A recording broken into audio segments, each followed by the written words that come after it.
Hi, my name is David Tolles. I am the director for Art of Murder, and I'm having a little sit-down chat with Mackenzie Swineout here. We're going to discuss a couple things about why I like directing and what I'm looking for in the show. So, David, why did you want to direct in general, and then why did you select Art of Murder? So when I was going through conservatory training for acting in New York City, I was picking up a lot on what I was being taught, but I was also picking up a lot on how to teach it. And I found a lot of interest in the analytics, in the nuts and bolts types of thing, and how to get someone to access the different parts of their psyche so that they can give a truthful and honest performance. Because that's my goal as a director, is to be able to reach truth, which sounds like such an easy concept, but it turns out to be one of the hardest things that you can do as an actor. And since I've had so much experience acting, I love being able to give back to the actor. Every time I'm on stage acting, I immediately want to go back and direct the next time, and it swaps back and forth. I love the two equally. I have a great passion for directing. It found a kind of niche with me that I didn't expect to find as I was learning acting more in depth, and in return I was also learning directing more in depth. As to why Art of Murder, Art of Murder was one of the orphan plays from last season's play selection, and so I picked them up and I was reading through them, and Art of Murder just struck me because there's a funny thing about murder mysteries in that the stakes are life and death. And you can't get away with that because you're trying to kill somebody else. So I think it's going to be very easy for the actors to access the urgency. In your perfect world, what would be your ideal actor? What kind of actor would you like to work with? I love people who can react, who can take something that someone else gives them and immediately take that as truth and move on.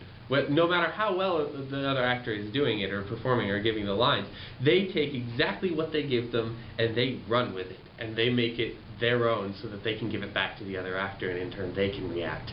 I love working with people who are open to new ideas.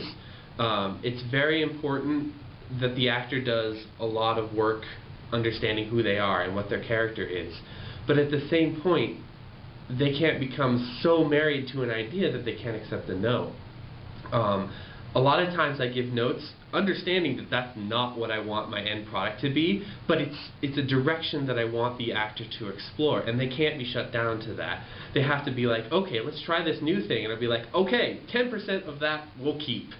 And then we can incorporate, because you can always do what you've done before, but it takes a great actor to be able to do something different and turn away from what's worked in the past and try something that could fail. They have to be not afraid to fail. David, if I were new to Reno Little Theater and I wanted to come down and audition, what would you tell me the process was like? Are new people welcome? What do you have to say? RLT is a very welcoming environment. We strongly encourage new people who've never acted before. We've hired such people. And as well as people who have done it in high school but want to come back. I'm always hearing that story, and it's so exciting because it's broadening and growing our base. As a new person, auditions go a little bit like there's kind of a powwow beforehand where I'll talk for a couple minutes about what I'm looking for, about what the show's entailing, and kind of go over what each of the sides, what's going on in them. And so everybody can get a nice general overview. And then each audition with me is going to be private. So you and your scene partner will receive the sides. You'll go out into the office and rehearse with them for a little bit, and then you'll be invited back in. And no one else will be in the room except for my assistant director, myself, and maybe a stagehand. And then you'll give your audition. I might give some notes. My assistant director might give some notes. And you might hear it, once or twice.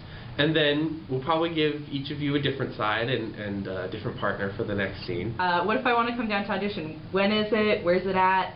What are the nuts and bolts about this? It's this Sunday and Monday, so that's February 27th and 28th at 7 p.m. at the RLT Rehearsal Hall, which is on Arroyo between Wells and Holcomb. You don't have to come both nights. Just come one night. That'll be fine. And then we should have a decision out either by Monday night or Tuesday.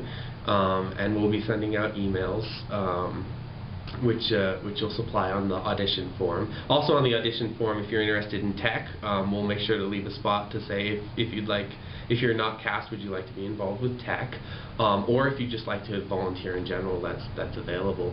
So come on down at 7 p.m. on Sunday and Monday, and I'd love to see you.